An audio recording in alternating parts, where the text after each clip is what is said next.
به نام خدا. دوستان عزیز، امروز در مدرسه کمردرد راجع به طرز کار کردن صحبت میکنیم. این خیلی مهمه، برای اینکه اکثر ما 8 ساعت 10 ساعت کار میکنیم. بنابراین اگر تقریبا میشه گفت 1/3 یا بیش از 1/3 عمرمون رو در حالت کار میگذرونیم، بنابراین اگر صحیح کار نکنیم دچار مشکل میشیم. خب کار کردن ها جنبه های مختلف داره. یکی جنبه پاسچرال داره، یعنی جنبه که بعضی از کارها طبیعتش این است که باید مدت طولانی بایستیم. مثلا کسی که جراح هست، این آدم باید 8 ساعت 10 ساعت بایسته در روز. یا فروشنده است، بعضی کارها نشستنی است، مثل کارمندان بانک ها، کسانی که کارشون نشستنی است. بعضی کارها در وضعیت های خاصی هست، مثلا کسانی که رنگکار هستن، اینها میخوان سقف رو رنگ بکنن، مجبورن در یک وضعیت های خاصی قرار بگیرن.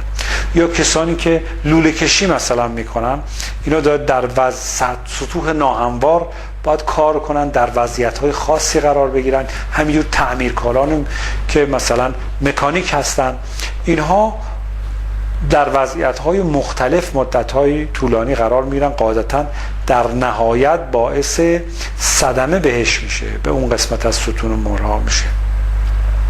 مثلا خیلی از جراحان اعصاب بعد از یه مدتی دچار، به خاطر این وسایلی که استفاده میکنن ستون و مهره‌ها رو میبرن، دچار قسمت آرتروز مثلا در دست راستشون میشن، در مچشون میشن. اینا مطالبی است که باید هنگام کار کردن رعایت بکنیم که من به طور مختصر و خلاصه یکی یکی سعی میکنم اینها رو توضیح بدم. اول راجع به کارهای ایستاده صحبت بکنیم. کارهای ایستاده خب دو نوع هست که یه موقع فقط شما می ایستید کاری نمی کنید، یه موقع هست که شما می ایستید و یک جسمی رو بلند می کنید که اون حالت خب قاعدتاً بدتر از حالتی است که جسمی رو بلند نمی کنید. بنابراین اگه مجبورید که کارتون جوری است که هم باید بایستید هم باید جسمی رو بلند کنید، سعی کنید اولا که ابعاد اون شی مناسب باشه.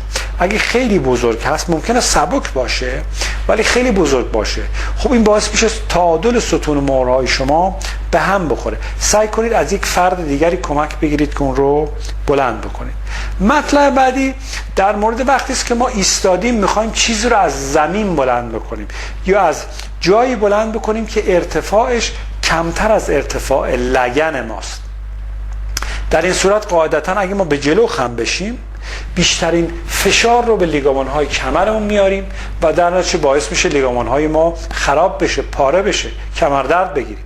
بنابراین اگر مجبور هستیم چیزی رو بلند کنیم، حتی الامکان باید سعی کنیم که به یک وسیله این جسم رو بگذاریم در حد لگنمون، بعد از اون به بعد در حد لگن خاصره، از اون به بعد بلندش کنیم، جسم رو به بدنمون بچسبونیم